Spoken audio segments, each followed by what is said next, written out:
hace falta que recordemos la situación extrema en la que se encuentran nuestro planeta Tierra y sus habitantes por causa del calentamiento global. Los estudios científicos son contundentes. Sin embargo, hay que tratar de acercarse a este problema con una visión muy informada y alejada de los tópicos. Es el objetivo de un nuevo capítulo de la serie Horizontes Cercanos que coordina Orencio Vázquez, es profesor de Economía Aplicada de esta Universidad de la UNED, coordinador del Observatorio de Responsabilidad Social Corporativa.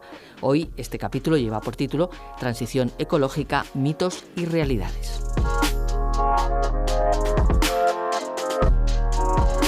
Bienvenidos a un nuevo espacio Horizontes Cercanos.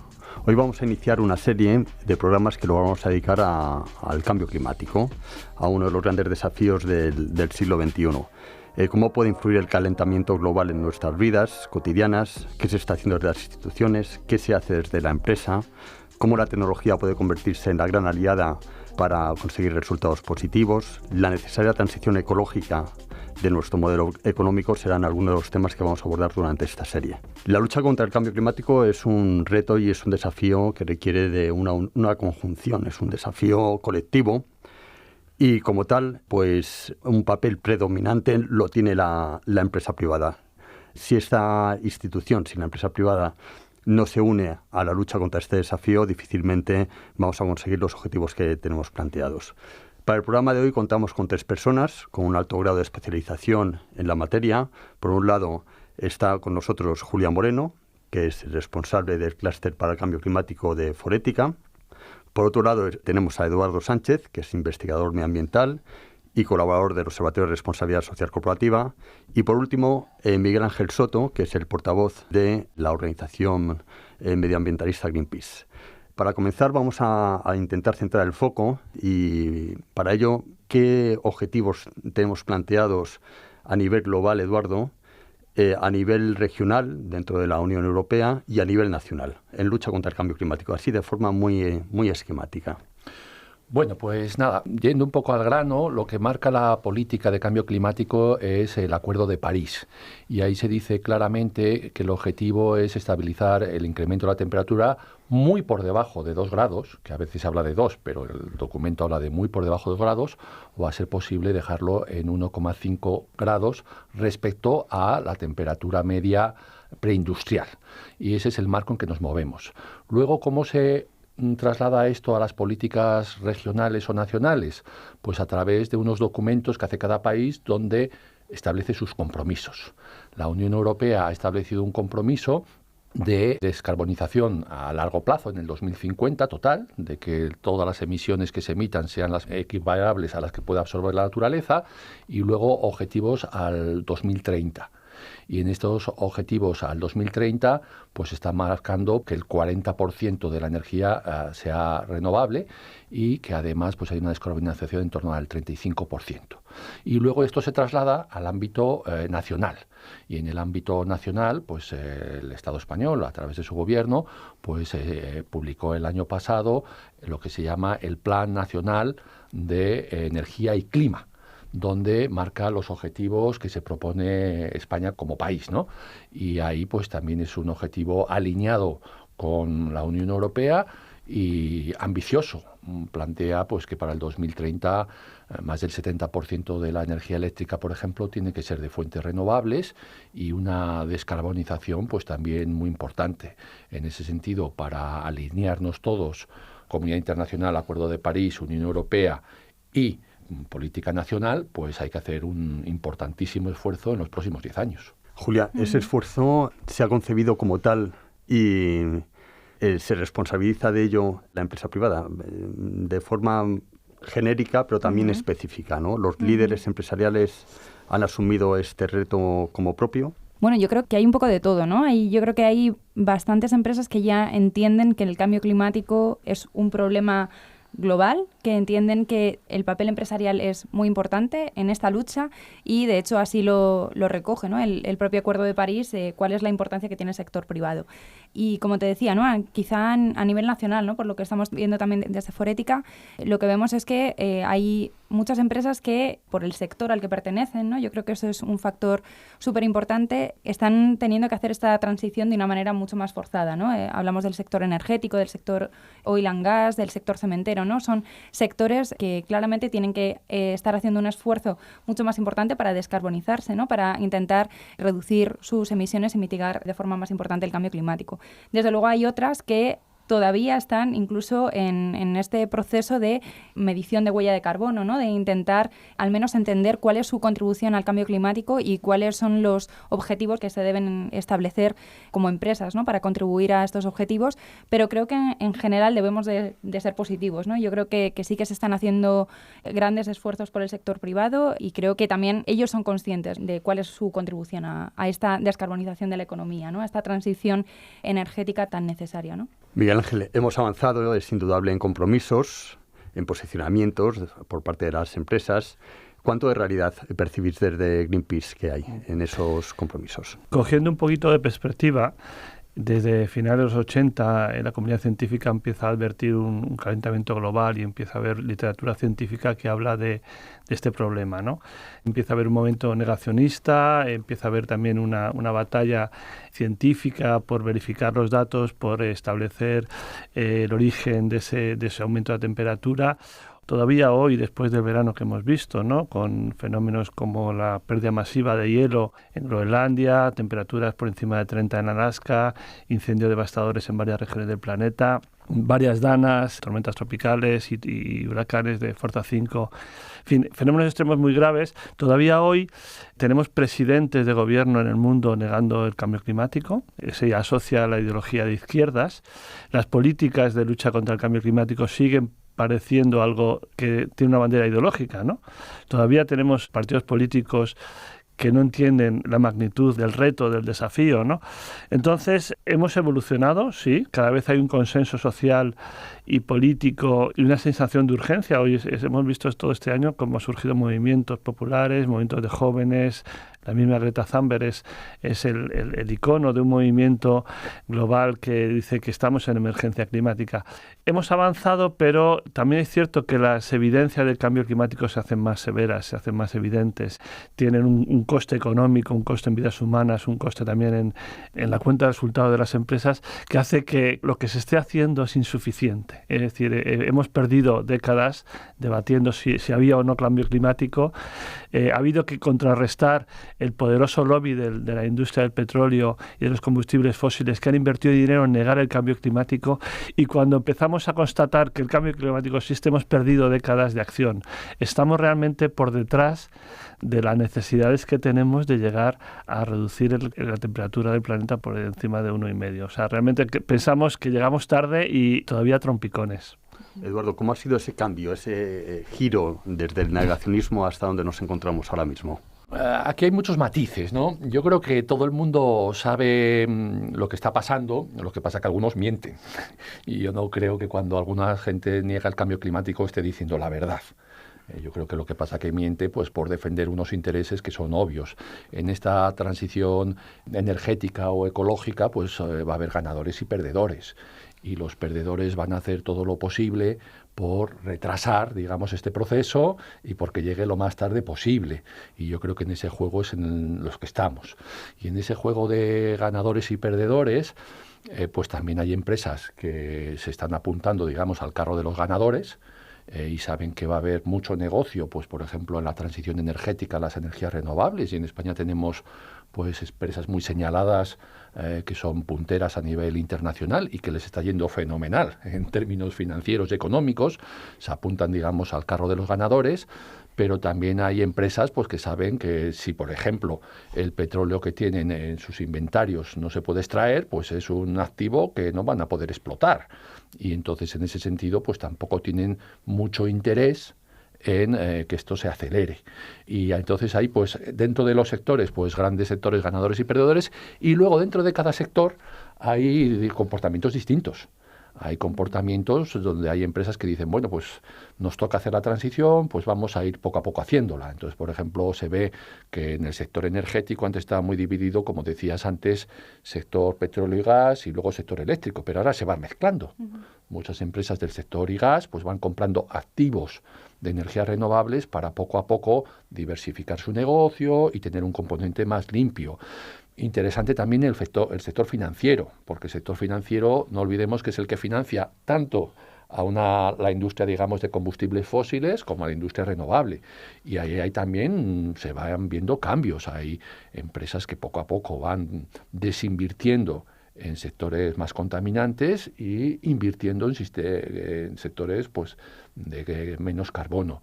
Y luego hay también otros sectores pues que lo tienen complicado, ¿no? No sé, imaginemos el sector aéreo. Pues el sector aéreo, pues las emisiones vienen principalmente derivadas pues del uso de queroseno. Y es muy difícil, mientras no se invente otra tecnología, pues volar sin contaminar. Entonces, bueno, aunque intenten disminuir la intensidad de carbono, pues utilizando menos combustible por pasajero y kilómetro, con muchas medidas, pues con aviones más llenos, con aviones más eficientes, reduciendo el espacio de las piernas entre filas, con todas las estrategias que se les ocurra. Pero bueno, son sectores complicados porque no olvidemos que, por ejemplo, con el low cost, pues cada vez se vuela más. Entonces no es fácil.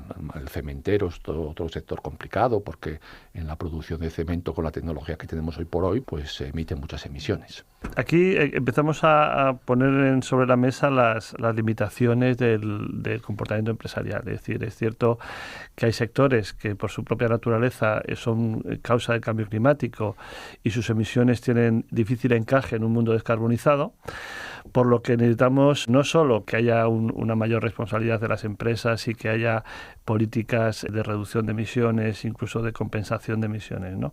Necesitamos políticas públicas que avancen también en cambios de modelo estructurales, ¿no? O sea, el sector privado por sí solo entendemos que no va a solucionar el problema y sí que necesitamos marcos legales también en algunos casos. Hablaba Eduardo del sector financiero. Claro, es cierto que en Europa las líneas políticas están muy marcadas o que hay un cierto liderazgo en la lucha contra el cambio climático.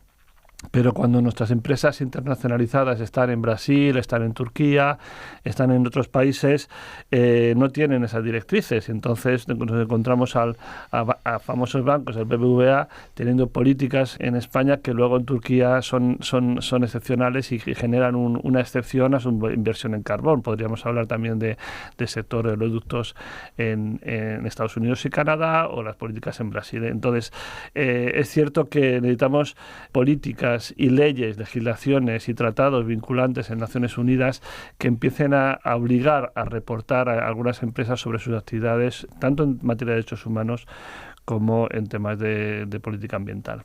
Yo creo que interesante el punto también que decías, Eduardo, del cambio de los modelos de negocio de las empresas. O sea, estamos viendo que ya el cambio climático no es algo que las empresas hagan dentro de su departamento de medio ambiente, casi asociado, ¿no?, a los sistemas de gestión, o sea, como un ámbito un poco estratégico, ¿no? Y ahora estamos viendo ya cómo el cambio climático se está convirtiendo en algo bastante más elevado, ¿no?, bastante más cerca de la gobernanza de las organizaciones y que está suponiendo cambios estructurales muy importantes, cambios de modelos de negocio, cambios en la manera de desarrollar los productos, de ofrecer unos determinados servicios, es decir, la innovación, la tecnología, ¿no?, que antes también comentábamos. Yo creo que todos estos elementos están, desde luego, en la coctelera, ¿no?, para al final intentar hacer que las empresas, aunque obviamente hay limitaciones, ¿no?, como hablábamos, realmente sean conscientes, ¿no?, y que pongan en marcha estos mecanismos para realmente poder contribuir, ¿no?, a esta transición hacia una economía baja en carbono.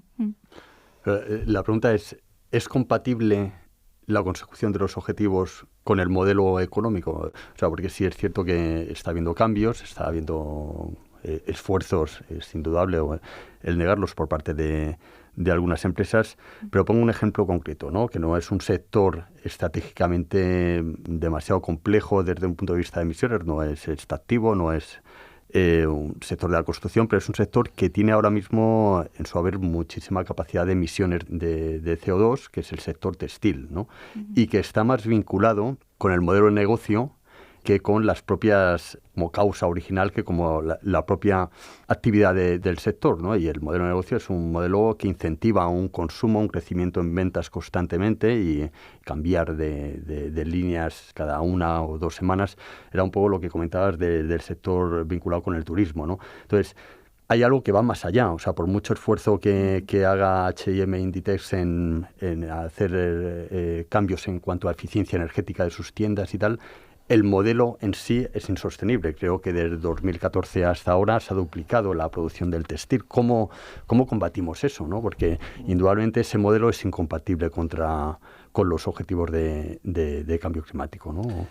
Totalmente. Yo creo que no solo hay que hacer cambios sistémicos en modelos de consumo, producción y consumo, sino que además hay que empezar a introducir metodologías de medición de huella de carbono que introduzcan la complejidad de la cadena de suministro, ¿no? Yo creo que cuando uno analiza cómo se analiza las empresas la huella de carbono, te encuentras cómo no se sienten responsables, ¿no? de toda la cadena de valor, de dónde proceden muchas de las materias primas, los productos, los procesos que se producen en regiones remotas, en países del sur global, no solo en condiciones de derechos humanos, en condiciones criticables también desde el punto de vista social, ¿no?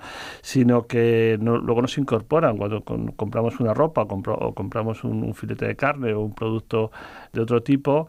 No hay una huella de carbono real, ¿no? Entonces, nuestras metodologías de huella de carbono, incluso de compensación, están siendo muy amables para el sector.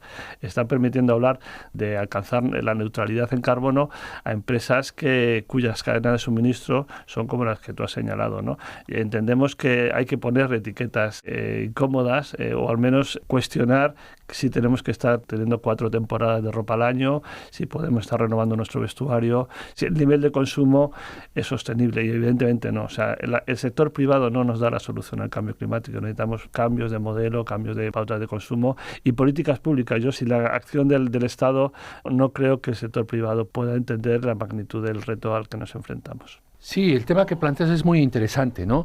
Digamos que el impacto ambiental y el impacto climático como un subapartado del impacto ambiental lo podríamos ver como que es proporcional al crecimiento y a la tecnología, también a la población, pero en España la población a nivel mundial crece más o menos un 2%, en España más o menos está estabilizada, pero por simplificar, en España.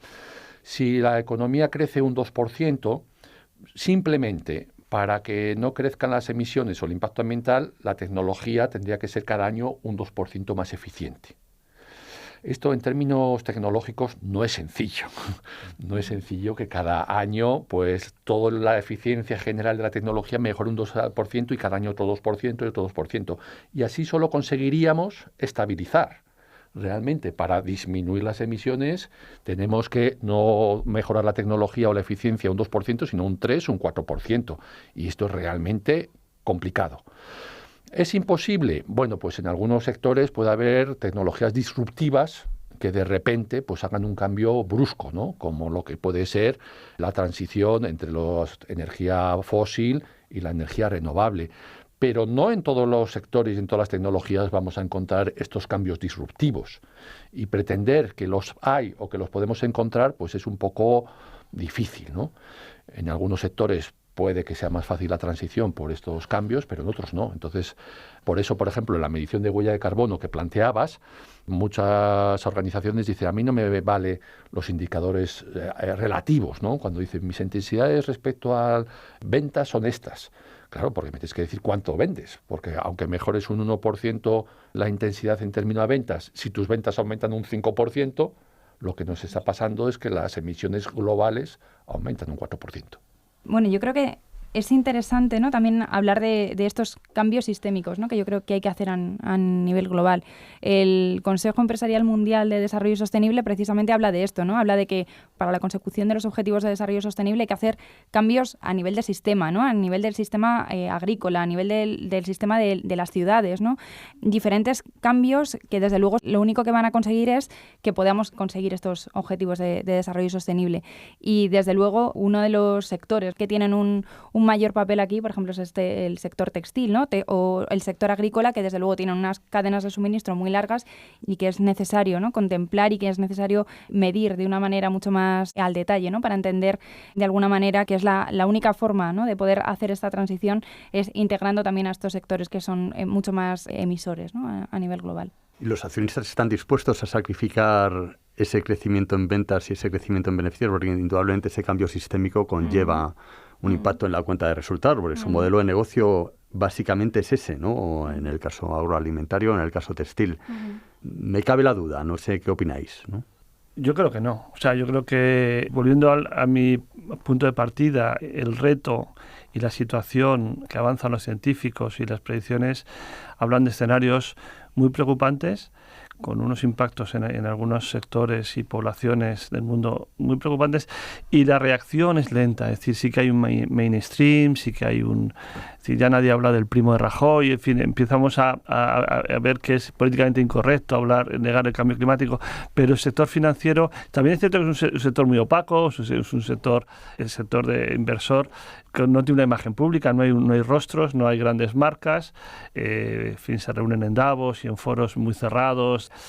Yo no soy un experto en el tema financiero, pero sí que entiendo que, aunque hay también principios para la inversión sostenible, hay un desarrollo de estándares, luego cuando buceas un poco te das cuenta que al final todos estos principios, estos planteamientos voluntaristas, adolecen también de un seguimiento o de una capacidad de verificación muy importante, ¿no? Te encuentras con empresas haciendo inversiones en Senegal, en sectores críticos como el sector de la pesca, y cuando les preguntas por el tema, bueno, resulta que sí, hemos firmado el Global Compact, hemos firmado los principios de inversión sostenible, pero no podemos enviarte nada, ¿no? Es decir, entonces, ¿por qué has firmado esto, no?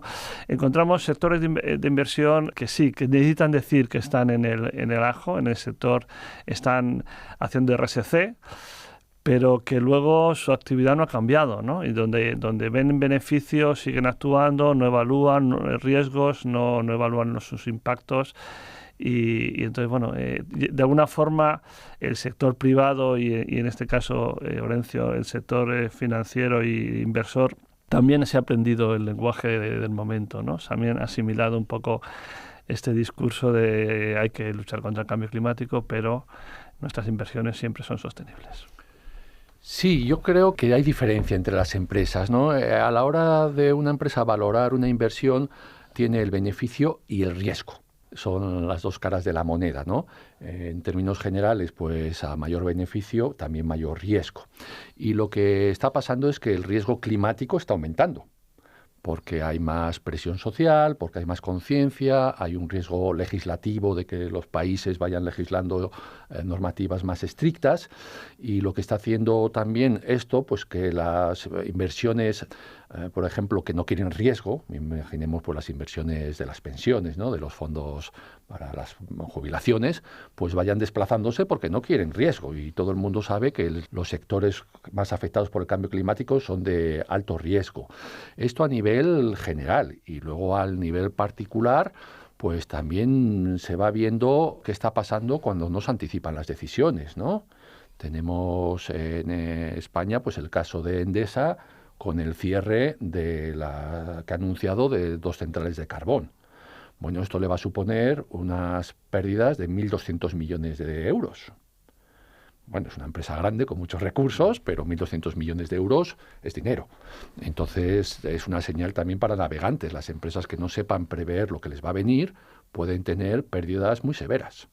Y con una factura social muy alta, porque no será porque el sector del carbón, de las térmicas, no se le había advertido de que hacía falta una transición justa, que había que preparar los sectores afectados para buscar empleo, buscar actividades, en fin, había que prever ese cierre, no súbito, como han hecho, sino que hicieron unos cálculos de mantener esas térmicas en base a unos precios del carbón que nadie se creía. En fin, nos encontramos con sectores que efectivamente que de repente piensan solo en sus beneficios, o esto ya no es rentable, pero que dejan una factura social, o que ponen a la sociedad en contra de las políticas de cambio climático. Dicen, no, mira, esto es lo que la izquierda, ¿no? Volvemos al problema de asociar la lucha ambiental y la lucha social con una ideología, ¿no? Esto va a ser un problema, porque hay algunas comarcas y algunos sectores muy afectados. Y se lleva hablando con el sector del carbón muchas décadas. Y hay políticas públicas de búsqueda de alternativas, y necesitamos que el resto de sectores también asuman esto. A mí me interesa mucho también hablar del sector, de aquellas empresas internacionalizadas y en el caso financiero, porque es muy difícil a veces diferenciar el tema del CO2, el cambio climático y el tema social, ¿no? O sea, hay que hablar también a veces de enfoques basados en derechos, porque el cambio climático y las migraciones, el cambio climático y las poblaciones más vulnerables es todo uno, ¿no? Es decir, nos encontramos con algunos sectores, como el sector de la pesca en África, ¿no?, cuya extracción de recursos, cuya esquimación de bancos pesqueros tiene que ver también con la degradación del planeta, con la degradación por la pérdida de biodiversidad, pero también con temas que luego se traducen en migraciones, en problemas de soberanía alimentaria en amplias regiones, ¿no? Y aquí, encontramos también esta dificultad de analizar riesgos, de entender situaciones crónicas y de cómo los inversores deberían estar pensando en riesgos también reputacionales, ¿no? Porque a lo mejor el tema del beneficio empresarial lo tienen muy bien estudiado, pero no han calculado lo que supone que en España se conozca cómo se está invirtiendo, por ejemplo, en el sector pesquero en África, ¿no? Y para concluir, se nos acaba el tiempo, una receta en 30 segundos por vuestra parte, dirigida muy específicamente al sector privado. Bueno, yo diría que el sector privado tiene que, por un lado, entender cuál es el riesgo vinculado al cambio climático, entender que está expuesto y que tiene un compromiso y tiene una responsabilidad ética, ¿no?, con cuál es su desempeño y cuál es su contribución al cambio climático, y por tanto, digamos, comprometerse, ¿no?, a hacer esos cambios internos que permitan la transición. Eduardo. Pues mi mensaje sería que asuman que en 10 años hay que reducir globalmente el 35% de las emisiones, que es posible, que es bueno, que no necesariamente les va a afectar a su negocio, y que se pongan a trabajar, porque este es el escenario que hay que cumplir y el escenario que tenemos que tener todos en mente, con matices distintos por sectores, pero este es el escenario. Se puede y este es el objetivo que hay que alcanzar.